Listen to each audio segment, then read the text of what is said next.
প্রজেক্টটা এই জায়গায় বানাইলে ভালো হবে না বন্ধু। হয়। বন্ধু এই গাছটা তো স্টেডিয়ামের মাঝখানে পড়ে, এটাতে কাটার ব্যবস্থা করতে হবে। হ্যাঁ, তাহলে গাছ কাটার লোকের খবর দিতে হবে না।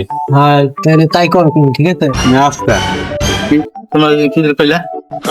আর ভাই এই জায়গায় একটা বিশাল বড় প্রজেক্ট হবে তো, স্টেডিয়াম করবো তো এই গাছগুলো এখন কাটা লাগবে। তো এই গাছ কাটার একটা ব্যবস্থা পরামর্শ করতেছি। আমার গাছ কাটবা, আমার গাছ ইয়ে বা কিছু ভাই তো গাছের গান আর ধান গাছ টাছ বাইরে কাজ করবে না, বুঝলি? দাও দেখছো ফাইয়ার তখন হয়ে যাবে।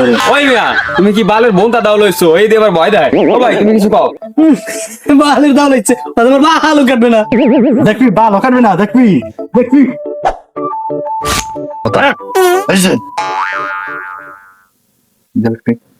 দেখবি ক্ষমা করে দাও ভাই, ক্ষমা করে দাও, ভুল হয়ে গেছে আমার ভাই, বড় ভুল হয়ে গেছে, ক্ষমা করে দাও ভাই। ভাই মাছ পরে আগে পলাও ভাই।